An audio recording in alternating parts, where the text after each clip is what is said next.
કરું છું અને આપને વિનંતી કરું છું કે અમારા દરેક પ્રતિભાગીઓને આપ આપના જ્ઞાનથી લાભાન્વિત કરો. આદરણીય ગૌરાંગભાઈ સાહેબ.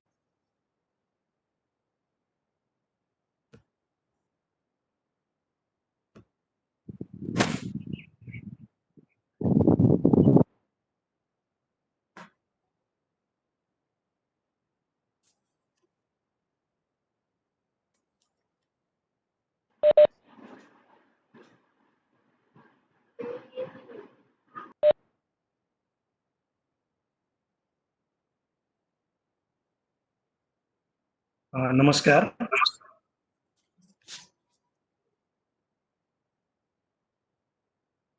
Hello. Yes, sir, you are audible. Yes, sir.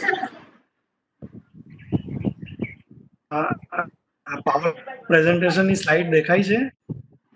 G sir, જી.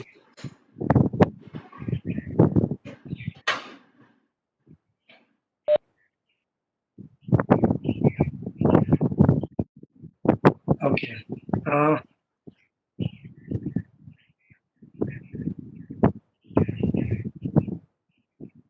નમસ્કાર.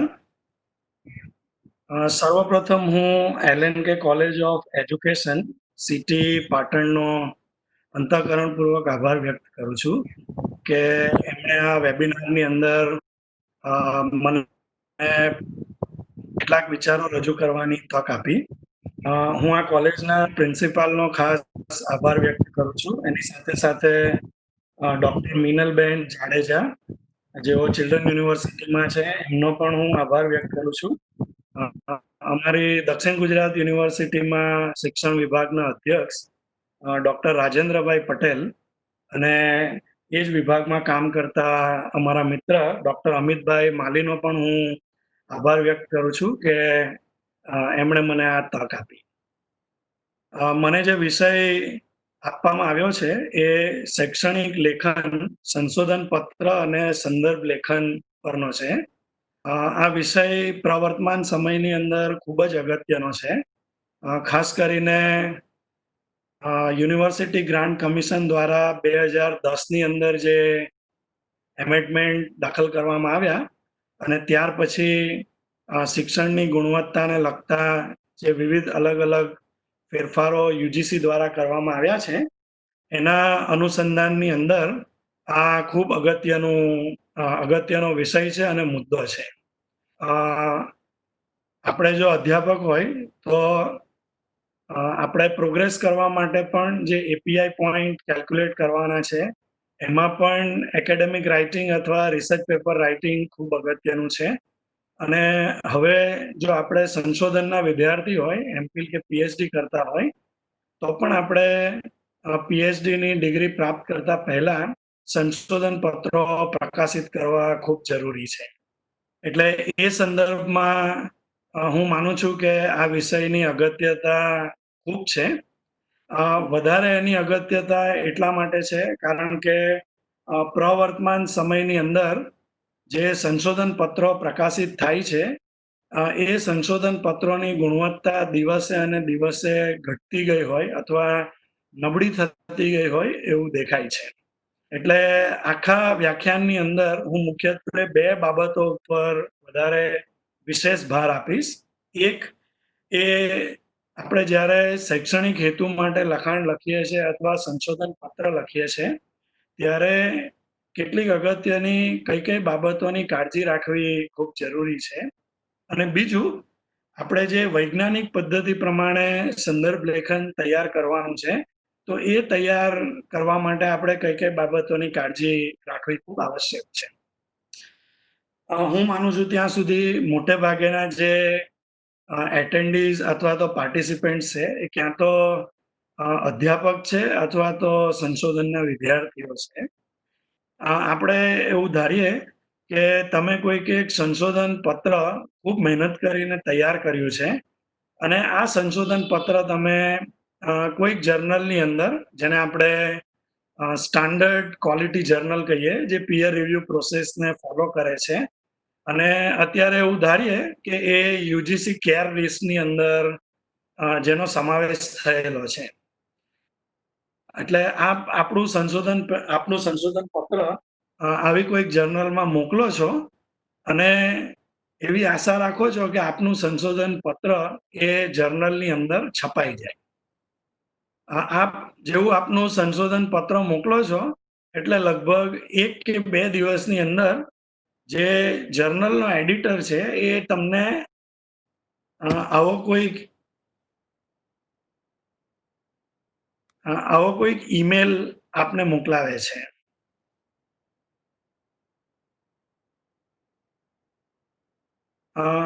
ઈમેલમાં એવું લખ્યું હોય છે કે અમને જણાવતા ખૂબ દુઃખ થાય છે કે તમારું સંશોધન પત્ર અથવા પેપર એ ખૂબ જ ઇન્ટરેસ્ટિંગ છે, પણ અમારી જર્નલમાં એ પ્રકાશિત કરવા માટે સુટેબલ નથી અને અમે આપનું આ સંશોધન પત્ર બીજી કોઈ જર્નલમાં પ્રકાશિત કરવા માટે પ્રોત્સાહિત કરીએ છીએ. હવે માની લો કે તમને જો આવો ઈમેલ પ્રાપ્ત થાય તો તમને ચોક્કસ દુઃખ થાય. દુઃખ થવાના 2 અગત્યના કારણ છે.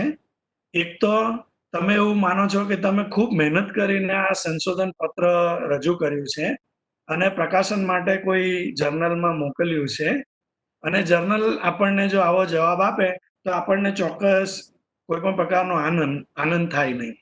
એટલે તમે એવું વિચારો છો કે તમે આ પેપર લખવા માટે ખૂબ મહેનત કરી છે, તો મારું પેપર રિજેક્ટ થવા માટેના મુખ્ય કારણો કયા કયા છે.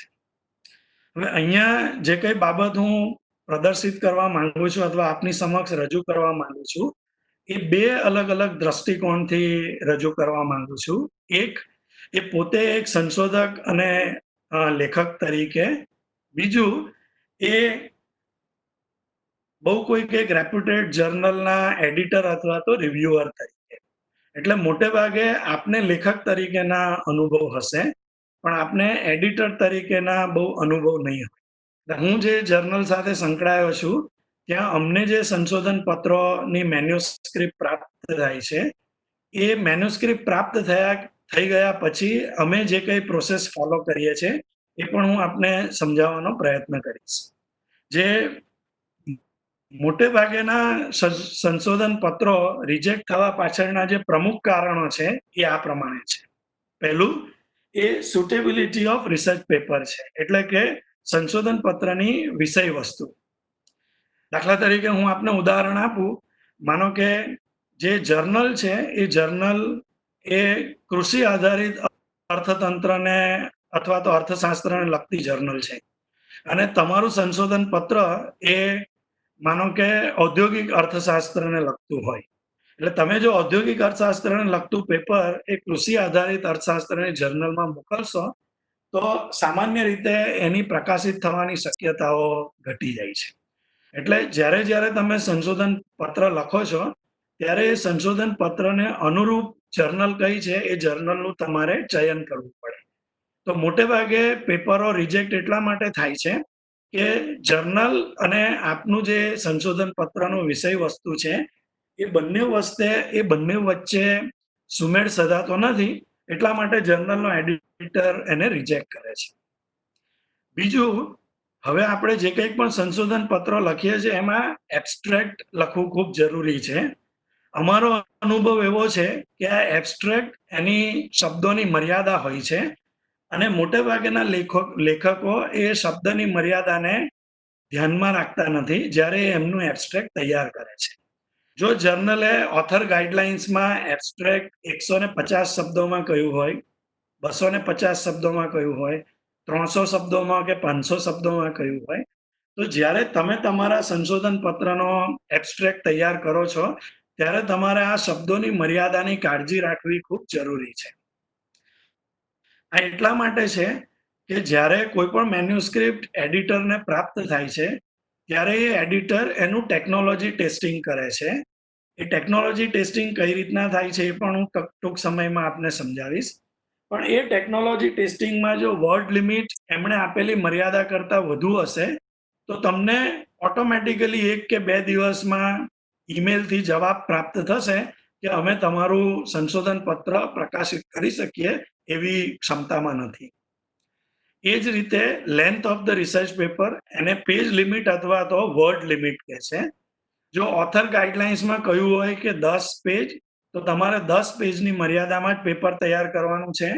જો એમાં 5000 શબ્દો કયા હોય તો 5000 શબ્દોમાં જ તમારે તમારું પેપર તૈયાર કરવાનું છે. અમારા અનુભવ એવા છે કે મોટે ભાગે લેખકો એ આ શબ્દની મર્યાદા અને પેજની મર્યાદાને ધ્યાનમાં રાખતા નથી.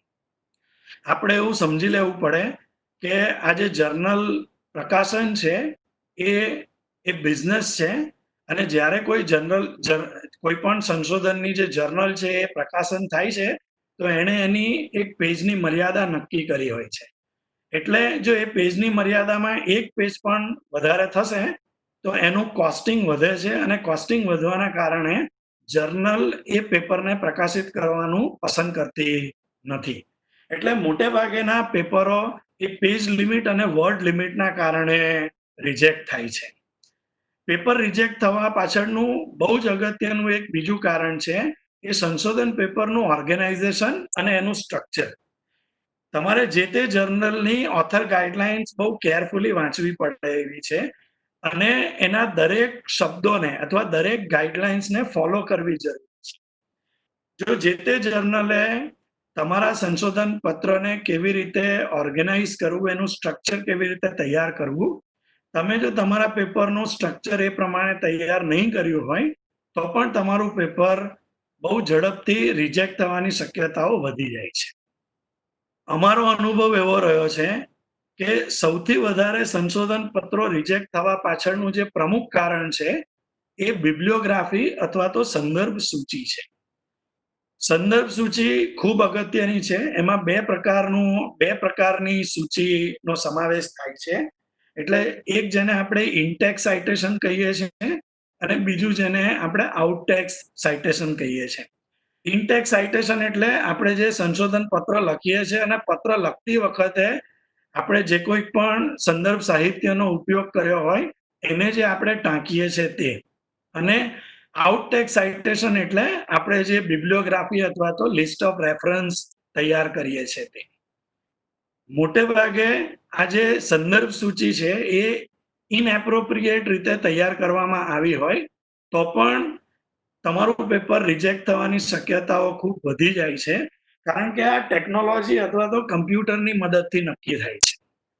માનો કે તમે ઇનટેક્સમાં 10 લેખકોનો ઉપયોગ કર્યો હોય અને બિબ્લિયોગ્રાફી તમે 15ની બનાવી હોય, તો તમે 5 એવા લોકોને ક્રેડિટ આપો છો જેનો ઉપયોગ તમે કર્યો નથી. એટલે એ જો મિસમેચ થશે તો પણ તમારું પેપર રિજેક્ટ થશે. બીજું, પ્રવર્તમાન સમયમાં મોટે ભાગેના જે લેખકો છે એ સંદર્ભ સૂચિ તૈયાર કરવાની વૈજ્ઞાનિક પદ્ધતિ જાણતા નથી. દાખલા તરીકે, જો આપણે સામાજિક વિજ્ઞાનોમાં સંશોધન પત્ર તૈયાર કરતા હોય તો આપણે એપીએ પદ્ધતિ પ્રમાણે આપણી સંદર્ભ સૂચિ તૈયાર કરવી પડે. એટલે ઇનટેક્સ સાઇટેશન પણ આપણે એપીએ પ્રમાણે કરવું પડે અને આઉટટેક્સ સાઇટેશન પણ આપણે એપીએ પદ્ધતિ પ્રમાણે કરવું પડે, જેના ઉપર હું ટૂંક સમયમાં આવીશ. APA stands for American Psychological Association. જો તમે તમારું સંશોધન પત્ર એ લેંગ્વેજીસ અથવા તો હ્યુમાનિટીઝ માટે લખતા હોય તો મોટે ભાગેની જર્નલ એ MLA પદ્ધતિમાં સંદર્ભ સૂચિનો સ્વીકાર કરે છે, જેને આપણે મોડર્ન લેંગ્વેજ એસોસિએશન કહીએ છીએ. હું મોટે ભાગેનો ફોકસ APA પદ્ધતિ ઉપર રાખીશ.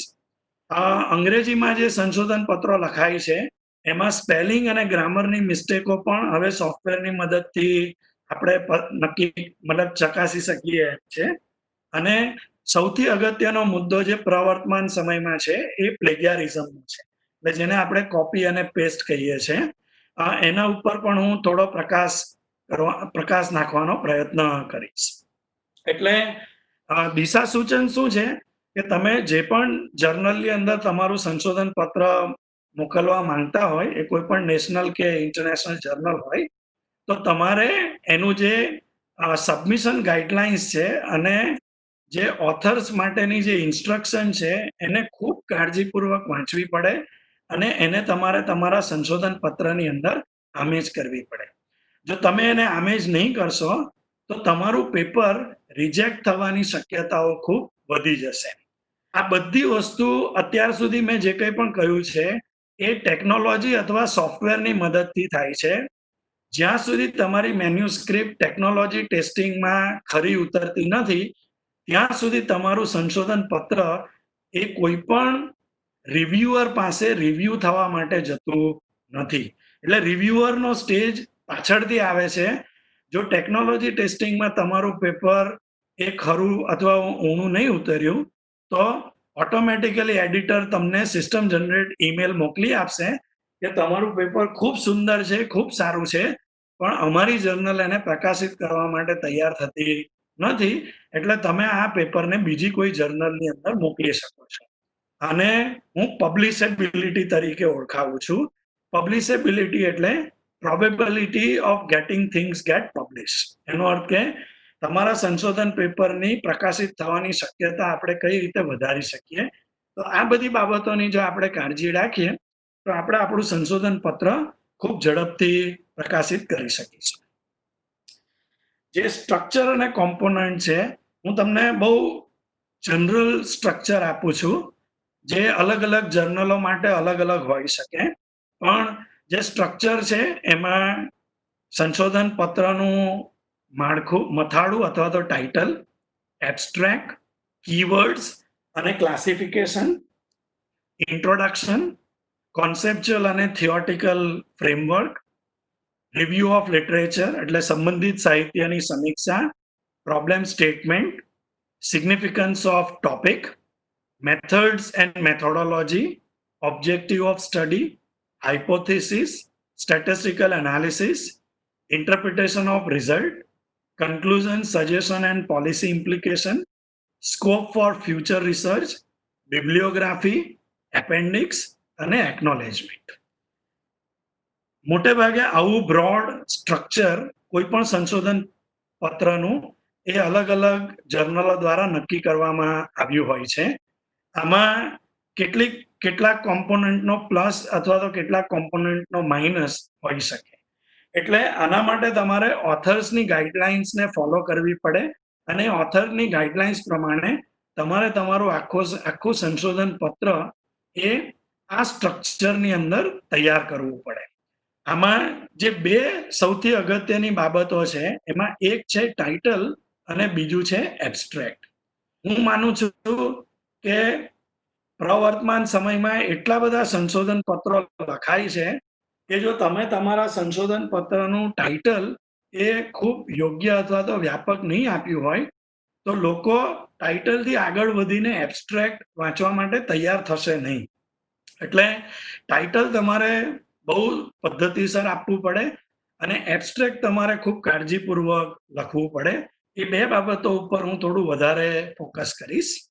આપણે જાણીએ છીએ તેમ કોઈ પણ સંશોધન પત્રનું જે મથાળું અથવા તો જે ટાઇટલ છે એ સૌથી પહેલું વંચાય છે, પણ અનુભવ એવું કહે છે કે સૌથી છેલ્લું લખાય છે. તમે જ્યારે સંશોધન પત્ર લખવાની શરૂઆત કરો છો ત્યારે મોટે ભાગે આપણે કામ ચલાઉ ટાઇટલ આપીએ છીએ, એને ટેન્ટેટિવ ટાઇટલ કહીએ છીએ. આપણે કોઈ પણ દિવસ ફાઇનલ ટાઇટલ સંશોધનની શરૂઆતમાં આપી શકતા નથી અથવા સંશોધન પેપરના લખાણની શરૂઆત. એનું મુખ્ય એક કારણ એ છે કે સંશોધન એ એક પ્રકારનો પ્રવાસ છે, એક પ્રકારની જર્ની છે. એટલે આપણે પ્રવાસ શરૂ કરીએ છીએ, માનો કે એ બિંદુથી બી બિંદુ પહોંચવા સુધી, અને આપણે એમાં રૂટ નક્કી કરીએ છીએ કે આપણે સી રૂટ અને ડી રૂટથી આપણે જવું છે. પણ જરૂરી નથી કે આપણે સંશોધન એથી શરૂ કરીએ અને આપણે બી ઉપર જ પહોંચીએ. સંશોધનની પ્રક્રિયામાં એમાં ઘણા બધા વળાંક આવવાની શક્યતા છે અને એ વળાંકના લીધે આપણા સંશોધન પત્રનું જે મથાળું છે અથવા ટાઇટલ છે એ બદલાવાની પૂરેપૂરી શક્યતા રહેલી છે. એટલા માટે અનુભવી લેખકો એ હંમેશા એવું માને છે કે આપણે કામ ચલાઉ ટાઇટલ આપીને સંશોધન પત્ર લખવાનું શરૂ કરીએ, પણ જે એક્ઝેક્ટ ટાઇટલ છે એ એક્ઝેક્ટ ટાઇટલ આપણે હંમેશા છેલ્લે જ આપવું જોઈએ. અત્યારે જે સંશોધન પત્રનું ટાઇટલ આપતી વખતે મુખ્યત્વે આપણે 4 બાબતો ઉપર ફોકસ કરવું જરૂરી છે. એક, એ સંશોધનનો મુખ્ય પર્પસ કયો છે, સંશોધન પેપરનું નેરેટિવ ટોન કયો છે, આપણે એમાં કઈ મેથડનો ઉપયોગ કર્યો છે અને એનું જે જે સંશોધન પત્રનો જે ટાઇટલ આપવા પાછળનો પ્રાથમિક જે ધ્યેય છે એ ધ્યેય જે વાચક છે એ વાચકનું એટેન્શન ડ્રો કરવા માટેનો છે. એટલે જો ટાઇટલ આપણે બહુ લેઝી અથવા બહુ કામચલાઉ અથવા બહુ લાંબુ અથવા બહુ ટૂંકું એવું આપ્યું હશે તો એ જે વાચક છે એ વાચકને મોટિવેટ નહીં કરશે અથવા તો એનો ઇન્ટરેસ્ટ જનરેટ નહીં કરશે આપણું સંશોધન પત્રને આગળ વાંચવા માટે. એટલે હંમેશા ક્રિએટિવ વર્કિંગ ટાઇટલ આપવામાં આવે અને પછી આપણે એનું ફાઇનલ ટાઇટલ આપીએ. પ્રવર્તમાન સમયમાં ફાઇનલ ટાઇટલ આપવા માટે પણ ઘણી બધી ગાઈડલાઇન્સ છે. દાખલા તરીકે આપણે જે સંશોધન પત્રનું ટાઇટલ આપીએ એ મોટે ભાગે જે વિષયની એક્યુરેસી છે અને સંશોધનનો જે સ્કોપ છે એનો સમાવેશ કરતું હોવું જોઈએ. સંશોધન પત્રનું ટાઇટલ આપતી વખતે બને ત્યાં સુધી આપણે એબ્રિવેશન્સ અથવા એક્રોનિમ અથવા તો જે ટૂંકા શબ્દોનો ઉપયોગ કર્યો છે એને એવોઇડ કરવા જોઈએ. કારણ કે જો તમે ટાઇટલની અંદર એબ્રિવેશનનો ઉપયોગ કરશો તો વાચકને ખબર નહીં પડશે કે આ એબ્રિવેશનનો અર્થ શું છે. દાખલા તરીકે હું એક ઉદાહરણ આપું. તમે ટાઇટલ પત્રની અંદર માનો કે એક શબ્દનો ઉપયોગ કર્યો છે એસસી. હવે એસસી ના ઘણા બધા અર્થ થઈ શકે. એસસી એટલે સુપ્રીમ કોર્ટ પણ થઈ શકે, એસસી એટલે શિડ્યુલ કાસ્ટ પણ થઈ શકે. તો તમારા સંશોધન પત્રમાં એસસી નો અર્થ શું છે એ જ્યાં સુધી તમે એને ડિફાઇન નહીં કરશો ત્યાં સુધી વાચકને ખ્યાલ નહીં આવશે કે તમે આ એબ્રિવેશનથી શું કહેવા માંગો છો. એટલે એની માર્ગદર્શિકા એવું કહે છે કે બને ત્યાં સુધી આપણે આવા ટૂંકા શબ્દોને એવોઇડ કરવા જોઈએ. હંમેશા જે આપણે ટાઇટલ આપીએ છીએ એ પોઝિટિવ ઇમ્પ્રેશન આપતું હોય એવું ઉપયોગમાં લેવું જોઈએ. જે કરંટ નોમેનલેચર છે એટલે પ્રવર્તમાનમાં વપરાતા જે શબ્દો છે જે તે વિષયના એનો ઉપયોગ કરીને આપણે ટાઇટલ આપીએ તો વધારે સારું. સંશોધનનું ટાઇટલ આપતી વખતે આધારિત અને સ્વતંત્ર ચલરાશિઓની પણ આપણે કાળજી રાખીએ. સંશોધન પત્ર કેવી રીતે ઓર્ગેનાઇઝ કર્યું છે એ પણ ટાઇટલમાંથી જો ખબર પડતી હોય તો એ વધારે સારું. અને અત્યારે ઘણી બધી જર્નલો એવી માર્ગદર્શિકા આપે છે કે આપણે જે સંશોધન પત્રનું ટાઇટલ આપીએ છીએ એ 10 કે 15 શબ્દોની અંદર જ આપણે સમાવી લેવું. હવે આપણે જાણીએ છીએ કે તમે જે સંશોધન કર્યું છે માનો કે પીએચડી થીસીસ હોય તો તમારી થીસીસ 300-400 પાનાની હોય. એમાંથી તમે 20 પાનાનું સંશોધન પત્ર લખ્યું હોય અને એ 20 પાનાના સંશોધનને તમારે 200-250 શબ્દોના એબ્સ્ટ્રેક્ટમાં અને 10 કે 15 શબ્દોના ટાઇટલમાં સમાવવું. આઈ થિંક આ આખું જે ડિડક્ટિવ લોજિક છે એમાં ઘણી બધી આર્ટ અને ઘણી બધી સ્કિલ માંગી લે એમ છે. એટલા માટે મોટે ભાગેના લેખકો એવું કહે છે કે ટાઇટલ આપણે હંમેશા છેલ્લે આપવું. જે શબ્દોનો ઉપયોગ કરીએ એ એપ્રોપ્રિએટ શબ્દો હોવા જોઈએ, વજનદાર શબ્દો હોવા જોઈએ અને આપણે આખા સંશોધન પત્રમાં જે કંઈ પણ કહેવા માંગીએ છીએ એનો સમાવેશ આ 10-15 શબ્દોની અંદર થઈ જવો જોઈએ. જો આપણે એવું ટાઇટલ જો આપીએ તો વાચક એનાથી પ્રોત્સાહિત થશે, એને મોટિવેશન મળશે. એ ટાઇટલ ઉપરથી એબ્સ્ટ્રેક્ટ ઉપર જશે અને એબ્સ્ટ્રેક્ટ જો એને મોટિવેટ કરશે તો પછી એ આગળ જઈને આખું સંશોધન પત્ર વાંચવા માટે પ્રેરિત થશે. નહીં તો માની લો આજના જમાનામાં કોમ્પ્યુટરમાં એક વસ્તુ અને ઘરમાં બીજી વસ્તુ, જેને આપણે ટ્રેશ કહીએ અથવા તો ડિલીટનો સિમ્બોલ કહીએ અથવા તો ઘરમાં આપણે જેને ડસ્ટબિન કહીએ. તો જો એ વાચકને પ્રોત્સાહિત નહીં કરશે તો આપણું સંશોધન પત્ર ક્યાં તો ટ્રેશ બોર્ડમાં જશે ક્યાં તો એ પછી ડસ્ટબિનની અંદર જશે અને સંશોધક એને આખું વાંચશે નહીં. અને આમાં તમે જે મહેનત કરી છે 2 વર્ષ 3 વર્ષ અને મહેનતના અંતે જે સંશોધન પત્ર લખ્યું છે એ સંશોધન પત્ર તમારા અને તમારા ગાઈડની વચ્ચે રહેશે અને લોકો એને વાંચશે નહીં. લખતી વખતે આપણે યોગ્ય ગ્રામરનો ઉપયોગ કરવો ખૂબ જરૂરી છે. એમાં નાઉન આવે, પ્રોનાઉન્સ આવે, વર્બ્સ આવે, એડજેક્ટિવ આવે, પંક્ચ્યુએશન્સ આવે. આ બધી બાબતોનો ઉપયોગ પણ આપણે ટાઇટલ આપવા માટે કરી શકીએ. યોગ્ય ટાઇટલ આપ્યા પછી જે મારી દ્રષ્ટિએ ખૂબ અગત્યની બાબત છે એ એબ્સ્ટ્રેક્ટ છે. એબ્સ્ટ્રેક્ટ જે overall purpose of the study અથવા જે રિસર્ચ પ્રોબ્લેમ છે એનો સમાવેશ કરતું હોય એ બેઝિક ડિઝાઇન ઓફ સ્ટડી એમાં સમાવિષ્ટ થઈ જવી જોઈએ. આપણા સંશોધનના જે મુખ્ય તારણો છે અથવા તો જે સંશોધનમાં આપણને પરિણામોમાં જે આપણને ટ્રેન્ડ અને એનાલિસિસ પ્રાપ્ત થયું છે એનો સમાવેશ પણ એબ્સ્ટ્રેક્ટમાં થઈ જવો જોઈએ અને બ્રીફ સમરી ઓફ ઇન્ટરપ્રિટેશન એ પણ એમાં આવી જવું જોઈએ. હવે એબ્સ્ટ્રેક્ટ પણ હંમેશા સંશોધન પૂર્ણ થઈ ગયા પછી લખાય છે. એટલે એબ્સ્ટ્રેક્ટ લખતી વખતે આપણે કાર્ડની કાળજી રાખવી ખૂબ જરૂરી છે. મેં જોયું છે ઘણા બધા સંશોધન પત્રની અંદર લેખક એ એબ્સ્ટ્રેક્ટ ભવિષ્ય કાળની અંદર લખતો હોય. હવે હંમેશા જો સંશોધન પૂર્ણ થઈ ગયું હોય તો આપણે એબ્સ્ટ્રેક્ટ અથવા તો સંશોધન પત્રને ભવિષ્ય કાળમાં લખી શકતા નથી. આપણે મોટે ભાગે એને ભૂતકાળની અંદર લખવાનો પ્રયત્ન કરવો જોઈએ. એટલે ઘણા બધા સંશોધન પત્રો એ આવા કારણોના લીધે પણ રિજેક્ટ થાય છે. એબ્સ્ટ્રેક્ટ લખતી વખતે કઈ કઈ બાબતોનો સમાવેશ નહીં કરવો આ ખૂબ અગત્યનું છે. મુદ્દા નંબર 1, લેન્ધી બેકગ્રાઉન્ડ ઇન્ફોર્મેશન. મેં કહ્યું તેમ આપણે એબ્સ્ટ્રેક્ટ 150, 200, 300 મેક્સિમમ 500 શબ્દો જે કંઈ પણ જર્નલે આપણને માર્ગદર્શિકા આપી છે એટલા શબ્દોની અંદર જ લખવાનું છે. એટલે આપણે એમાં બેકગ્રાઉન્ડ ઇન્ફોર્મેશનને લેન્ધી ઉપયોગમાં લઈ શકતા. જે સંદર્ભ સાહિત્યનો ઉપયોગ કર્યો હોય આપણે એના રેફરન્સનો ઉપયોગ પણ એબ્સ્ટ્રેક્ટમાં કરતા નથી. મેં જોયું છે કેટલાક સંશોધકો કેટલાક લેખકો એ ઇનટેક્સ સાઇટેશનનો ઉપયોગ એબ્સ્ટ્રેક્ટમાં પણ કરે છે. આઈ થિંક એબ્સ્ટ્રેક્ટમાં એ વાપરવું યોગ્ય નથી.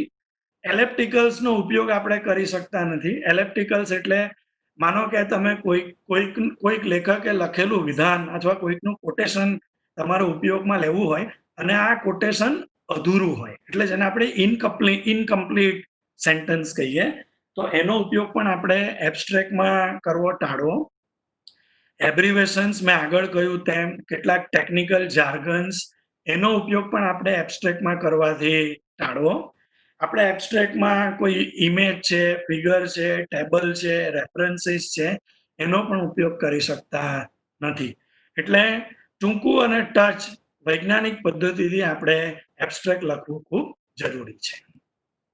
જે અગત્યની બાબત મેં કહી તે જેને આપણે બિબ્લિયોગ્રાફી અથવા તો રેફરન્સિંગ કહીએ છીએ.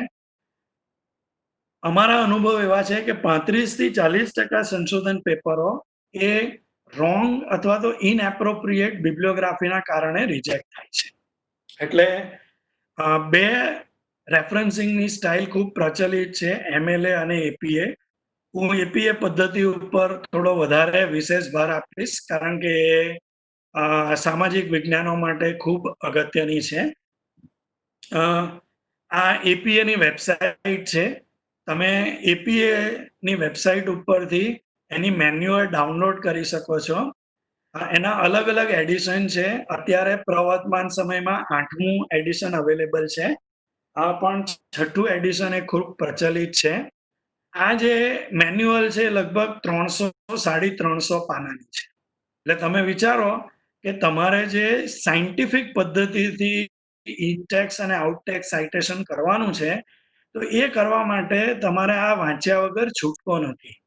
એનું કારણ એ છે કે તમે જો ઇનએપ્રોપ્રિએટ પદ્ધતિથી અથવા રોંગ પદ્ધતિથી ઇનટેક્સ આઉટટેક્સ સાઇટેશન કરશો તો તમે જ્યારે તમારું સંશોધન પેપર એ કોઈ જર્નલને મોકલશો તો જર્નલ એ સોફ્ટવેરની મદદથી તમારી મેન્યુસ્ક્રિપ્ટને ટેસ્ટ કરશે. તમારો કોઈ એવો ઈરાદો નહીં હશે કે કોઈકનું લખાણ તમે લીધું હોય, તમે એને એકનોલેજ પણ કર્યું હોય ઇનટેક્સ અને આઉટટેક્સની અંદર, પણ તમે એ એકનોલેજમેન્ટ જો આ પદ્ધતિ પ્રમાણે નહીં કર્યું હશે તો જે તે સોફ્ટવેર તમારા લખાણને પ્લેગિયરાઇઝ અથવા તો કોપી અને પેસ્ટ દર્શાવશે. એના લીધે તમારા પ્લેગિયરિઝમની ટકાવારી ખૂબ વધારે આવશે અને વધારે આવશે એટલે જર્નલ તમારું પેપર પ્રકાશિત કરવા માટે તૈયાર થશે નહીં. હું આપને કેટલાક ઉદાહરણો છેલ્લી APA પદ્ધતિ પ્રમાણે બતાવીશ જેથી તમને થોડું માર્ગદર્શન મળી રહે. પણ હું રિકમેન્ડ કરું છું કે આ વેબસાઇટ ઉપરથી તમે એની મેન્યુઅલને ડાઉનલોડ કરો અને આખી મેન્યુઅલ તમે વાંચો અને એ જ પ્રમાણે તમારા સંશોધન પત્રનું તમે ઇનટેક્સ અને આઉટટેક્સ સાઇટેશન તૈયાર કરો. જે લોકો લેંગ્વેજમાં કામ કરે છે એ લોકોએ અથવા એ સંશોધકોએ MLA પદ્ધતિ પ્રમાણે સ્ટાઇલ તૈયાર કરવી જરૂરી છે. આ MLA ની વેબસાઇટ છે. તમે એના ઉપરથી MLA ની મેન્યુઅલ અને હેન્ડબુક પણ ડાઉનલોડ કરીને એ પણ તમે વાંચીને તમે ઇનટેક્સ અને આઉટટેક્સ સાઇટેશન તૈયાર કરી શકો. જે કેટલીક નવી બાબતો છે જેની આપણને બહુ ખ્યાલ નથી અથવા તો આપણા વિસ્તારમાં જે બહુ પ્રચલિત નથી એની ઉપર હું થોડું ફોકસ કરવા માંગુ છું. આપણે જે જર્નલની અંદર સંશોધન પેપર પ્રકાશિત કરવા માટે મોકલીએ છીએ એ જર્નલ એ ક્વોલિટી જર્નલ છે કે કેમ, તો એ ક્વોલિટી જર્નલ નક્કી કરવા માટે પ્રવર્તમાન સમયમાં યુજીસીએ આપણે કેર લિસ્ટ આપણને આપ્યું છે. એના ઉપર હું ટૂંક સમયમાં આવું છું. કેર લિસ્ટ એ આપણા માટે નવું છે પણ એનું ઉદ્ગમ સ્થાન ક્યાંથી છે એ સમજવું જરૂરી છે. વિશ્વમાં આ પ્રકારની પ્રેક્ટિસ ખૂબ જૂની છે, આપણા માટે એ નવી છે. લગભગ 1985 ની આસપાસમાં એક કમિટીની રચના કરવામાં આવી હતી જે કમિટીને કમિટી ઓન પબ્લિશિંગ એથિક્સ તરીકે ઓળખવામાં આવે છે, જેને કોપ કમિટી કહે છે. આ કમિટીનું મુખ્ય કામ એ promoting integrity in scholarly research and its publication, એટલે કે જે પબ્લિશિંગ હાઉસ જર્નલ પ્રકાશિત કરે છે એ પ્રકાશન હાઉસો એ એથિકલ નોર્મ્સ પ્રકાશન માટેના ફોલો કરે છે કે કેમ.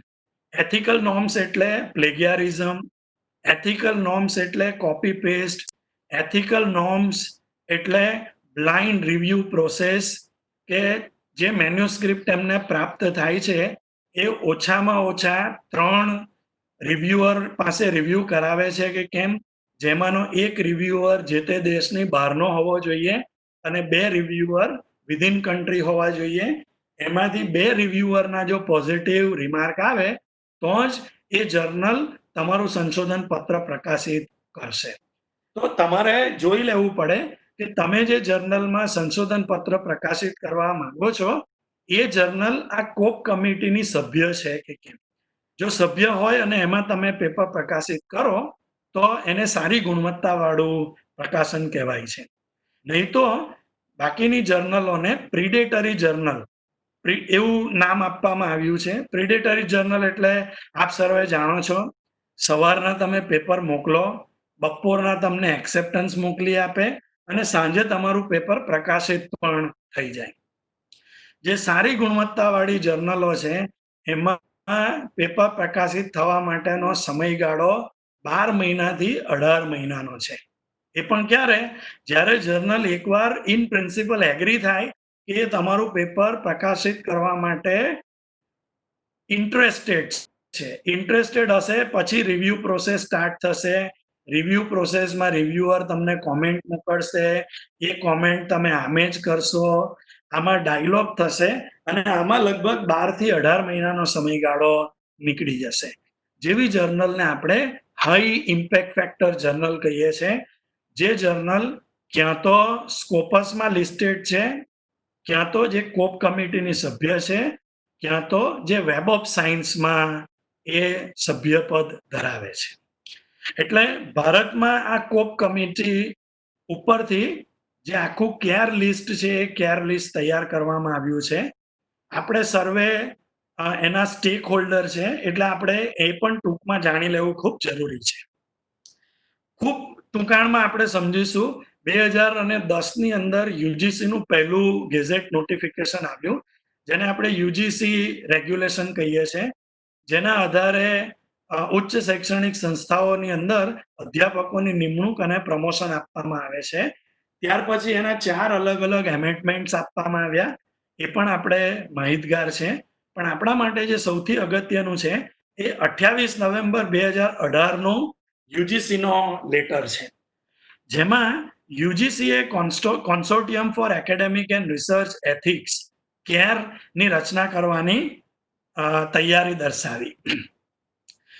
Consortium of academic research and એના એથિક્સ પછી યુજીસીએ 14 જૂન 2019 બીજો પબ્લિક નોટિફિકેશન આપ્યું, જેમાં UGC approved list for journals એ પ્રકાશિત કર્યું. 16 સપ્ટેમ્બર 2019 યુજીસીએ આ જે લિસ્ટ છે એને UGC care reference list of quality journal થી રિપ્લેસ કર્યું. ડિસેમ્બર 2019 યુજીસીએ બીજો એક પત્ર પ્રકાશિત કર્યો, પબ્લિક નોટિસ પ્રકાશિત કરી, અને એમાં એમણે જે વિષય ઉપર અત્યારે આપણે વાત કરી રહ્યા છે એની અગત્યતાને દર્શાવી, જે કે રિસર્ચ એન્ડ પબ્લિકેશન એથિક્સ આરપીઈ આવો 2 ક્રેડિટનો કોર્સ દરેક યુનિવર્સિટીએ જે પીએચડી સ્ટુડન્ટ એનરોલ થાય છે એના માટે કમ્પલસરી કર્યો. મને બહુ દુઃખ સાથે કહેવું પડે છે કે આ સંદર્ભમાં ભારતની ખૂબ ઓછી યુનિવર્સિટીઓએ ઇનિશિયેટિવ લીધા છે. અને યાદ રાખો કે આ જે 2 ક્રેડિટનો કોર્સ છે એ કોર્સ પીએચડી સ્ટુડન્ટના પ્રી રજિસ્ટ્રેશન માટે મેન્ડેટરી કર્યો છે.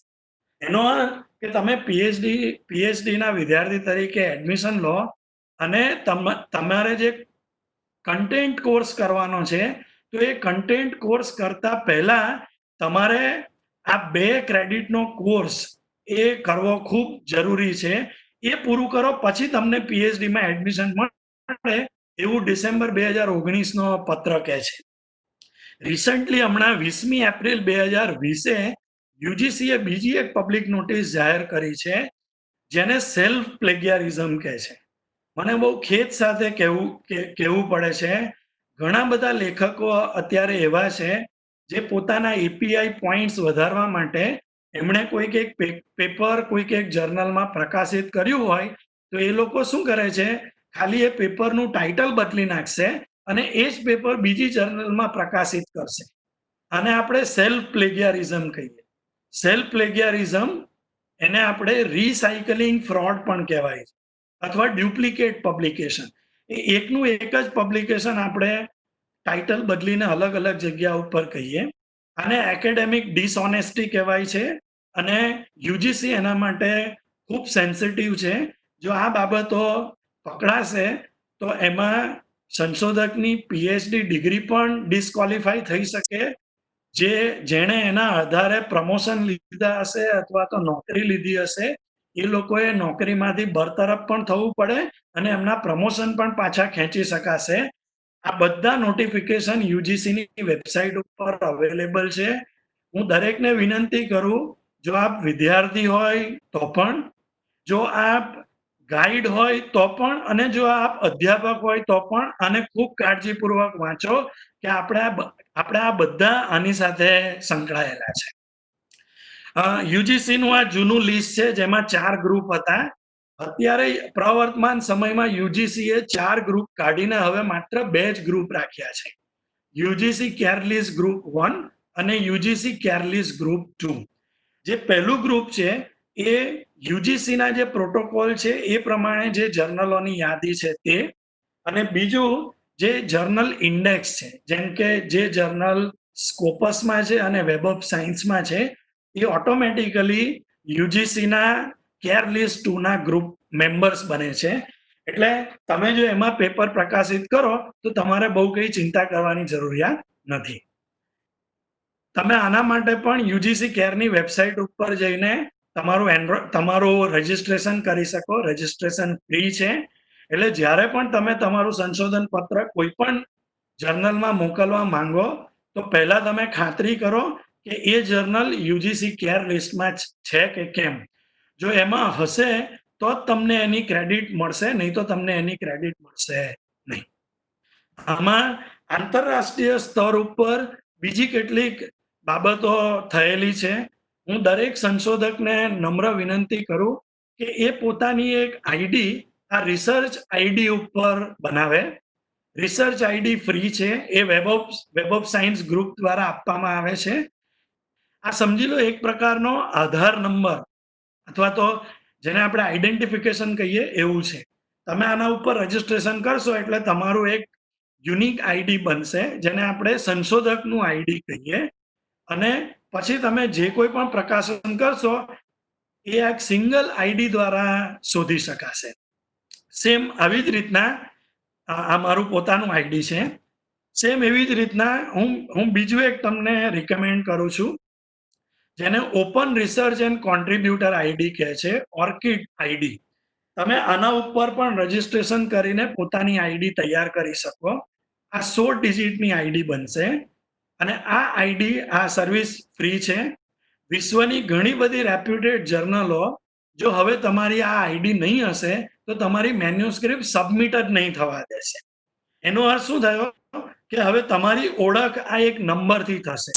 એટલે ભવિષ્યમાં માનો કે મારે જાણવું હોય કે ઉદાહરણ તરીકે ગૌરાંગ રામીએ કેટલા પેપર પ્રકાશિત કર્યા છે, તો હું ખાલી ગૂગલમાં આ એક આઈડી નાખું તો મને આખું લિસ્ટ મળી જશે કે મેં કયા પેપર ક્યાં પ્રકાશિત કર્યા, એની પીડીએફ ડોક્યુમેન્ટ કઈ છે, એને હું ડાઉનલોડ કરી શકું, આ બધું જ.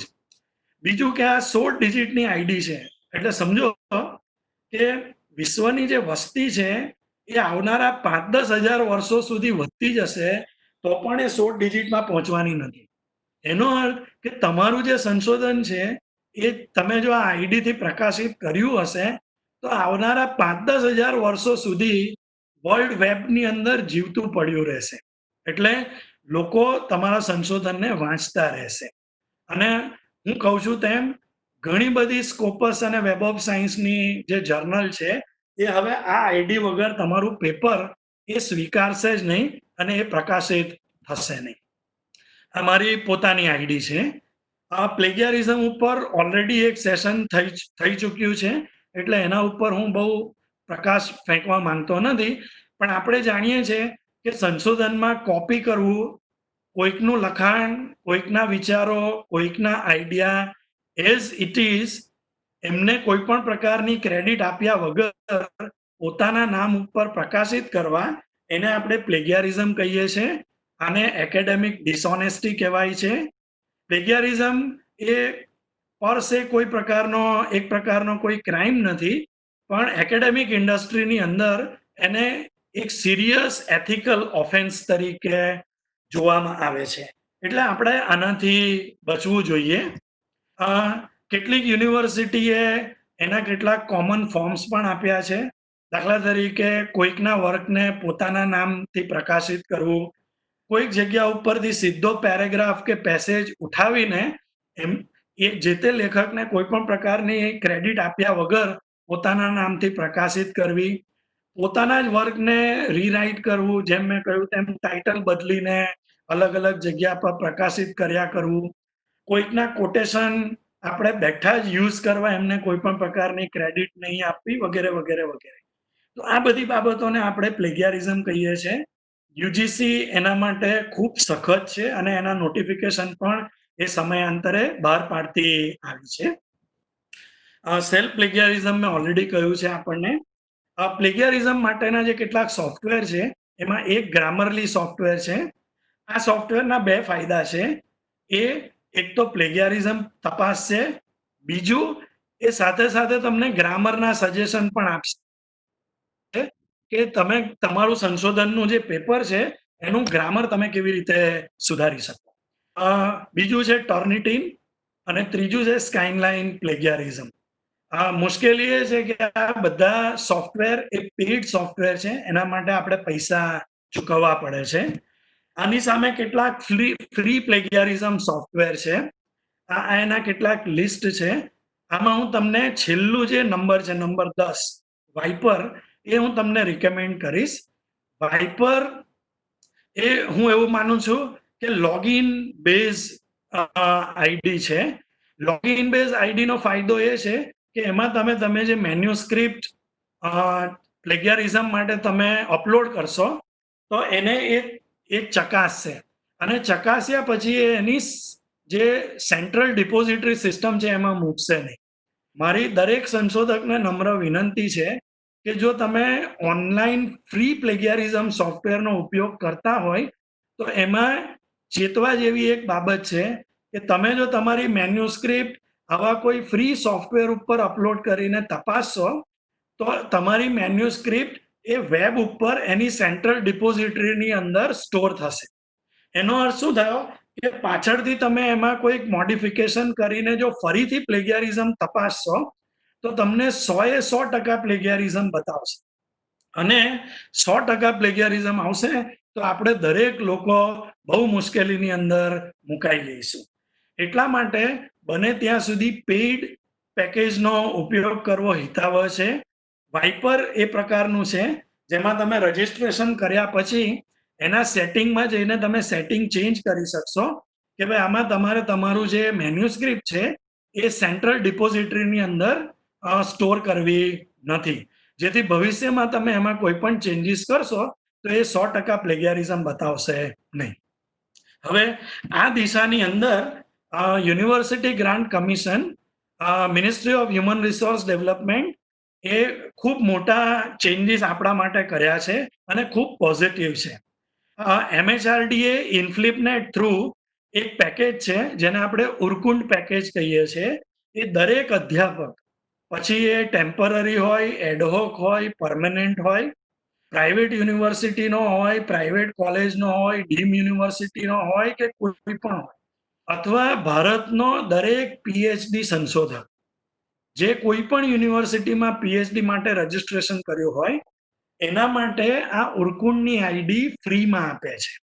આ લાઈફ ટાઈમ ફ્રી છે એટલું પણ તમે સમજી લો. ખાલી એનો એક પ્રોસિજર છે. પ્રોસિજર એ છે કે તમારે તમારી ઇન્સ્ટિટ્યૂટ થ્રુ ઇન્ફ્લિપનેટને રિક્વેસ્ટ કરવી પડે છે, જે ઓફિશિયલ રિક્વેસ્ટ હશે. એમાં તમારે જેટલા પણ અધ્યાપકો કે સંશોધનના વિદ્યાર્થીઓ છે એના ઈમેલ એડ્રેસ તમારે ઇન્ફ્લિપનેટને મોકલવાના હોય છે. ઇન્ફ્લિપનેટ એનું જે કંઈક પણ વેરિફિકેશન એ વેરિફિકેશન કરશે અને વેરિફિકેશન કર્યા પછી તમારા ઈમેલ ઉપર એક લિંક મોકલશે.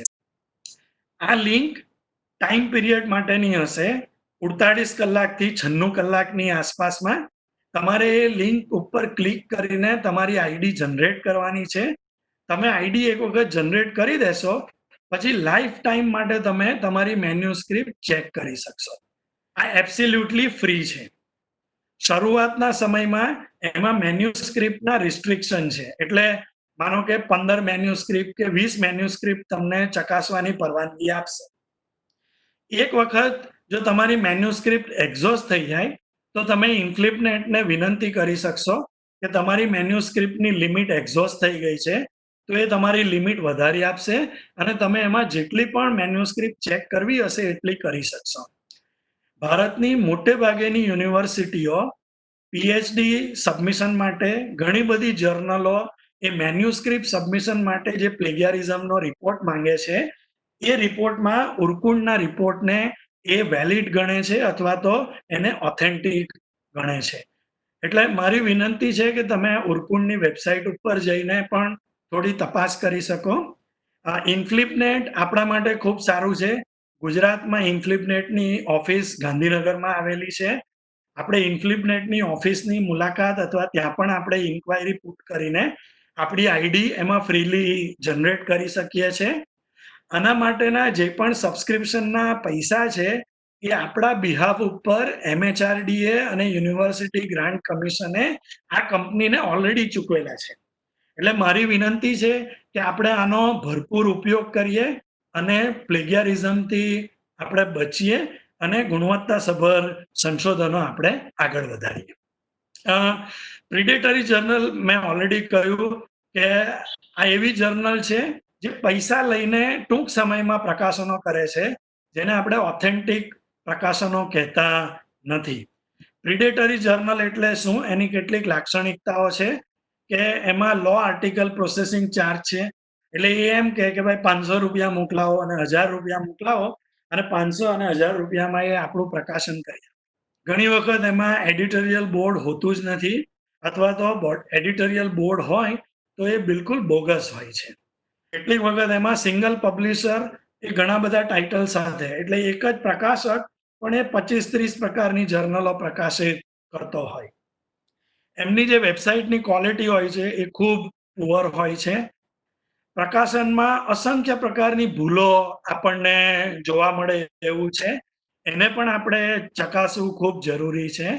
સૌથી અગત્યનું છે એમાં કોપીરાઇટ, પ્રિઝર્વેશન અને પબ્લિશિંગની જે પ્રોસેસ છે એની કોઈ પણ પ્રકારની ક્લિયરિટી હોતી નથી કે ભાઈ આમાં કોપીરાઇટ જે છે એ લેખકનો રહેશે, પ્રકાશકનો રહેશે કે એ ઓપન એક્સેસ રહેશે. મને તમને જણાવવું ખૂબ અગત્યનું લાગે છે. વિશ્વમાં અત્યારે ઓપન એક્સેસ પ્રકાશનમાં એક એગ્રીમેન્ટ થયો છે જેને CC4 એગ્રીમેન્ટ કહેવાય છે. CC4 stands for creative for commons. એટલે જ્યાં સુધી સંશોધન તમે કરો છો ત્યાં સુધી એ સંશોધન એ તમારી બૌદ્ધિક પ્રોપર્ટી છે અથવા તો ઇન્ટેલેક્ચ્યુઅલ પ્રોપર્ટી છે. પણ એક વખત એ ઓપન એક્સેસમાં પ્રકાશિત થઈ જાય પછી એ સમાજના ઉપયોગમાં ઉપયોગી થવી ખૂબ જરૂરી છે. એટલા માટે તમારે એને ઓપન એક્સેસમાં ડિપોઝિટ કરવું જરૂરી છે, જેથી લોકો તમારું જે સંશોધન છે એ સંશોધનનો વ્યાપક ઉપયોગ કરી શકે અને સંશોધનનો લાભ એ સમાજના કલ્યાણ માટે અથવા તો વિશ્વના કલ્યાણ માટે લઈ શકે. એટલે મોટે ભાગેના હવે ઓપન એક્સેસ પ્રકાશનો એ અંડર CC4 થાય છે. મારી વિનંતી છે કે આના માટે પણ તમે ઇન્ટરનેટ ઉપર થોડું વાંચો કે ક્રિએટિવ ફોર કોમન એ કોને કહેવામાં આવે છે અને વિશ્વ કેમ એની પાછળ જઈ રહ્યું છે. આપણે પણ એમાં સાઇન કરી છે. આ બહુ એક ટૂંકો પાઠ છે. એટલે હું એવું માનું છું કે આપણે લખીએ, સાચું લખીએ, લખાણને પ્રકાશિત કરીએ. હવે સમજો એકલું પ્રકાશન પણ પૂરતું નથી જ્યાં સુધી તમારા પ્રકાશનને કોઈ સાઇટ કરતું.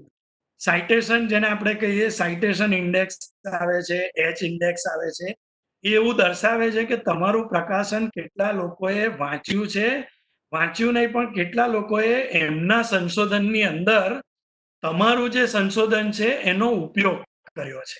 એટલે જ્યાં સુધી તમારા સંશોધનનો ઉપયોગ થતો નથી ત્યાં સુધી હું એવું માનતો નથી કે જે કામ છે એ પરિપૂર્ણ થયું છે. એટલે હવે લોકો એવું માને છે કે આપણે લખીએ, પ્રકાશિત કરીએ, લોકો એને સાઇટ કરે અને પછી આપણે મૃત્યુ પામીએ તો ચાલે. આ એક બાબત છે જેના ઉપર મારે ખાસ ફોકસ કરવાની જરૂર હતી. જે બીજી જે બાબત છે જેના ઉપર મારે ફોકસ કરવું છે એ ખૂબ ઝડપથી હું એના ઉપર જઈશ કારણ કે આગળથી આપણે એના ઉપર ઘણી બાબતો શીખી શકીએ એમ છે. એ છે APA સાઇટેશનની ટેકનિક. હું બહુ લાંબો સમય આના ઉપર લઈશ નહીં. આ PPTની અંદર મેં પહેલા પાના ઉપર જ સોર્સ આપ્યો છે. આખી PPT મેં આ સોર્સનો ઉપયોગ કરીને બનાવી છે. અને બીજી જે એક વેબસાઇટ છે જેને આપણે BibMe.org કહીએ છીએ. હું દરેકને વિનંતી કરું છું કે તમે આ વેબસાઇટ ઉપર જઈને સાયન્ટિફિકલી કેવી રીતે APA સાઇટેશન પ્રમાણે ઇનટેક્સ અને આઉટટેક્સ સાઇટેશન થાય એ આપણે શીખીએ.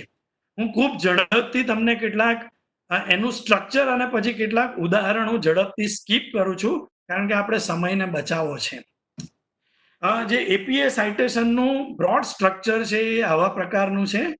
એમાં લેખકનું સરનેમ પહેલી લખવામાં આવે, પછી કોમા, પછી લેખકનું ઇનિશિયલ, પછી ડેટ ઓફ પબ્લિકેશન, પછી ડોટ, પછી ટાઇટલ ઓફ ધ સોર્સ, પછી ડોટ, પછી લોકેશન ઓફ પબ્લિશર, પછી સેમિકોલન, પછી પબ્લિશર, પછી ડોટ, પછી એનું રિટ્રાઇવ્ડ URL એટલે એની વેબસાઇટ. હવે આમાં પણ એક નવું પરિવર્તન વૈશ્વિક સ્તર ઉપર આવ્યું છે જેને આપણે DOI તરીકે ઓળખાવીએ છીએ. DOI stands four digital object identifier, જે તમારા સંશોધન પત્ર માટે યુનિક હશે. એટલે મને જો DOI ખબર હશે તો હું વેબસાઇટમાં લખીશ તો તમારું સંશોધન પેપર ઓટોમેટિકલી મારી પાસે આવી જશે.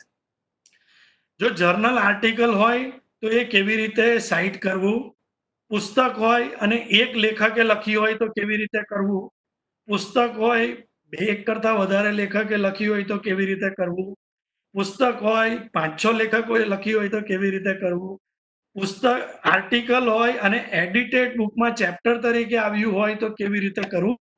આ બધા એના કેટલાક ઉદાહરણો છે. એની સ્ટ્રક્ચર મેં તમને આપ્યું છે. જે સ્ટ્રક્ચર છે ઓથર, એના પછી વર્ષ, આર્ટિકલનું ટાઇટલ, જર્નલનું title, volume, issue, page number, URL. Book હોય તો આ પ્રમાણે, એડિટેડ બુકમાં હોય તો આ પ્રમાણે. હું આને બહુ એલાબરેટ કરતો નથી. તમે આ વેબસાઇટ ઉપરથી ઘણી બધી બાબતો શીખી શકશો.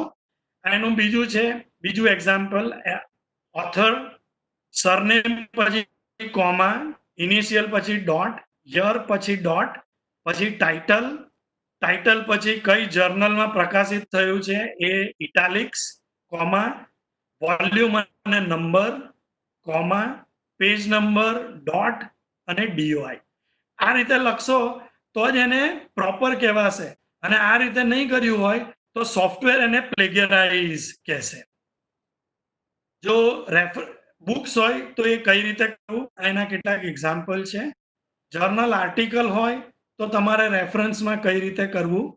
જો મેગેઝિન અથવા તો ન્યૂઝપેપરનો આર્ટિકલ હોય તો ન્યૂઝપેપરનો આર્ટિકલ અને મેગેઝિન કઈ રીતે સાઇટ કરવું, આ એના એક્ઝામ્પલ છે.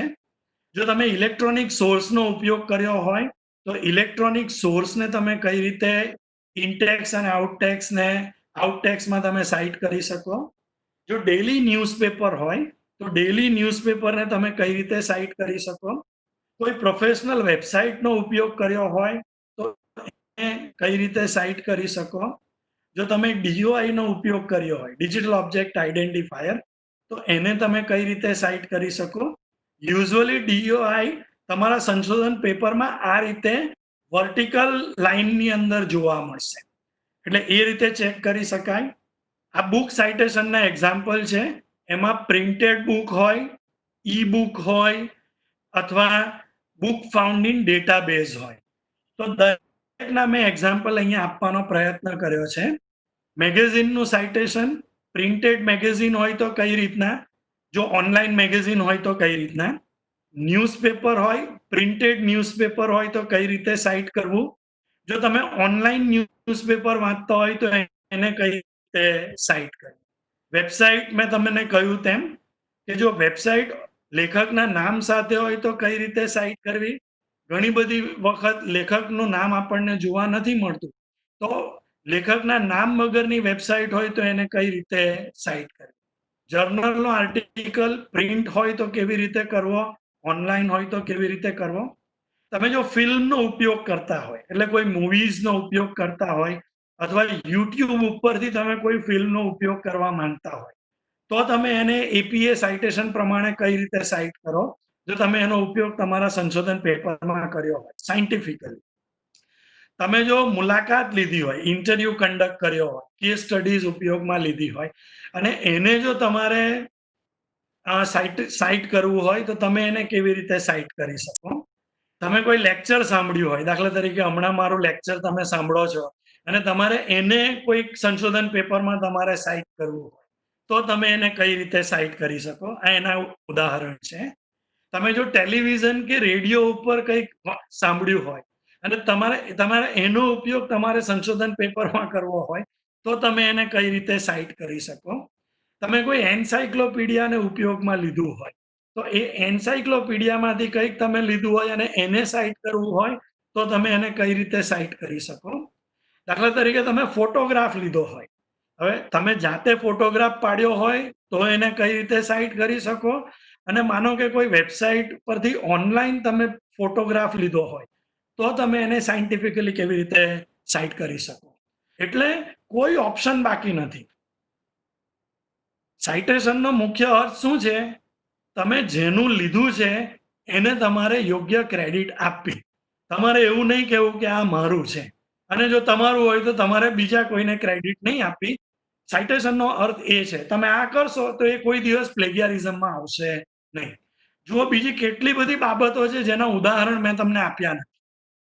દાખલા તરીકે કોઈકે તમને ઈમેલ કર્યો હોય અને એ ઈમેલમાંથી કોઈ લખાણ તમારે સંશોધન પેપરમાં ઉપયોગમાં લેવું તો પણ તમે એને સાઇટ કરી શકો. અત્યારે કેટલાક લોકો બ્લોગ લખે છે તો તમે બ્લોગનો ઉપયોગ પણ તમે કરી શકો. તમે કોઈ કાર્ટૂન કોમિકનો ઉપયોગ પણ કરી શકો. આ બધી બાબત આજે વેબસાઇટ છે bitme.org/APA other citation. તમે આને ક્લિક કરશો એટલે તમને બધા પ્રકારના, હું નથી માનતો કે કોઈ પણ બાબત આમાં બાકી રહી ગઈ હોય અને આપણે એને સાઇટેશનનો ઉપયોગ કરીને આપણે સંદર્ભ સાહિત્યની રચના કરી શકીએ. એટલે આ 6ઠ્ઠા એડિશન પ્રમાણે છે. તમે જે પણ આ કેટલાક સેમ્પલ રેફરન્સ પેજ છે જે પણ મેં તૈયાર કર્યા છે. એટલે તમે ન્યૂઝપેપર વાપરો, જર્નલ વાપરો, વેબસાઇટ વાપરો. આ કેટલાક તમને રેફરન્સીસ આપું છું. તો તમે જ્યારે તૈયાર કરો ત્યારે આનું પણ તમે માર્ગદર્શન લઈને તમે એને તૈયાર કરી શકો. એટલે આવી કેટલીક બાબત પર મારે મુખ્ય પ્રકાશ ફેંકવો હતો. સાઇટેશન ખૂબ જ અગત્યની બાબત છે. છેલ્લે ફરીથી હું એ જ બાબતને દોહરાવીશ. Let we write, let we publish, let we cited and then let we diet. So હું ફરીથી આયોજકોનો આભાર વ્યક્ત કરું છું કે આયોજકોએ મને આ તક આપી કે હું મારા જે કંઈ પણ વિચારો છે એ સંશોધન પત્ર ઉપર લખવાના અને સંદર્ભ સાહિત્યની સૂચિ તૈયાર કરવા માટેના હું આપની સમક્ષ રજૂ કરી શકું. Thank you very much. આભાર સાહેબ.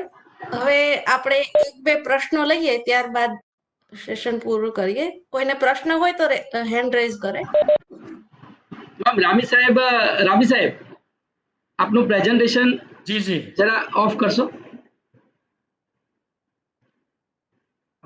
જી સાહેબ, એક જ મિનિટ. Yes sir.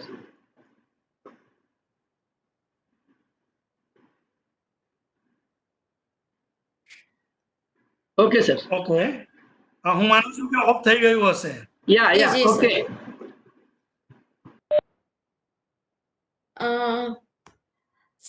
મારા ખ્યાલથી આપનું સેશન સાહેબ એટલું બધું ઊંડાણપૂર્વકની માહિતી સાથેનું હતું કે કોઈને કોઈ પ્રશ્ન નથી અને ખૂબ જ ઉપયોગી માહિતી આપી.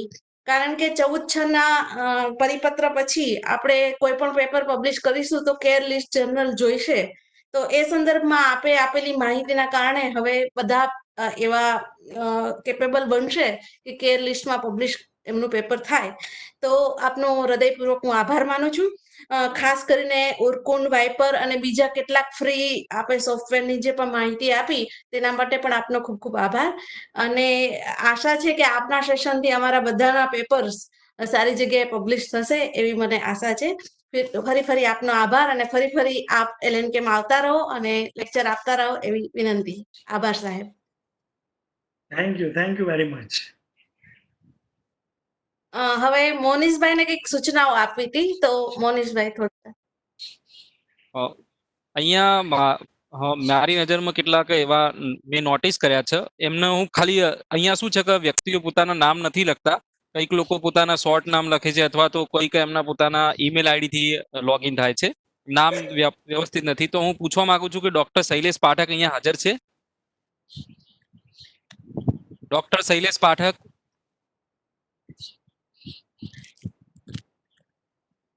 ઓકે. આરતીબેન સુરેશભાઈ પટેલ? આરતીબેન સુરેશભાઈ પટેલ હાજર છે? ઓકે. પરમાર કલ્પનાબેન અમૃતભાઈ? પરમાર કલ્પનાબેન અમૃતભાઈ નથી. Doctor Kishor B Bhatt? Okay. Patel Tejalben Rameshbhai? Okay. Doctor Rajesh Kumar Hasmukhbhai Patel અને અશોક કુમાર બાબરભાઈ મકવાના. આટલા નામોમાંથી કોઈ વ્યક્તિ હાજર હોય તો અહીંયા મને એમનો સંપર્ક કરશો. ઓકે મેડમ, સેશન એન્ડ કરશું. જી. ફરી બધા પ્રતિભાગીઓ જે છેક સુધી જોડાઈ રહ્યા અને ખૂબ જ શાંતિથી બધું સાંભળ્યું તે બદલ બધાનો ખૂબ ખૂબ આભાર. અને સ્પેશિયલી પ્રિન્સિપાલ ડોક્ટર શર્મા મેડમનો પણ ખૂબ ખૂબ આભાર કે જેમને આટલા સરસ વિષયો પસંદ કર્યા કે જેના કારણે અમે લાભાન્વિત થયા અને અમને બધાને આ અમારા જ્ઞાનમાં વર્ધન કરવા માટેનો એક તક આપી. એ બદલ શર્મા મેડમનો ફરી આભાર અને ફરી આપણે કાલે આ જ સમયે મળીશું. આભાર. મેડમ આપ એસાઇનમેન્ટની સૂચના આપવાના હતા. હા. હા, એટલે કાલે આપણે એસાઇનમેન્ટ કેવી રીતે અપલોડ કરવાના છે એ આપણે શીખીશું. તો આપણે જે એસાઇનમેન્ટ કર્યા હોય એનો એક ફોટોગ્રાફ લઈ, જો આપને કમ્પ્યુટર ઓછું ફાવતું હોય તો ફોટોગ્રાફ લઈને આપના મોબાઈલમાં રાખશો. બરાબર, એટલે કાલે આપણે એસાઇનમેન્ટ સબમિટ કરવાની દિવસ છે. અને બીજું કે એસાઇનમેન્ટમાં એવું લખેલું છે કે 500 શબ્દોમાં આપવું. હવે રિસર્ચ પેપરનું રિવ્યુ આપેલું છે, જો રિવ્યુ 500 શબ્દ ના થાય તો પણ ચાલે. જેમ કે આપણે કોઈ દાખલો ગણવાનો હોય, 500 શબ્દોમાં લખશો અને દાખલાને સ્ટેટિસ્ટિકમાં કોઈ પેપરમાં આપેલો હોય તો આપણે 500 શબ્દો ગણવા નથી જતા, એટલે એવું કોઈ આપણે બંધન નથી. આપનો જવાબ યોગ્ય હોવો જોઈએ, એટલી મારી વિનંતી.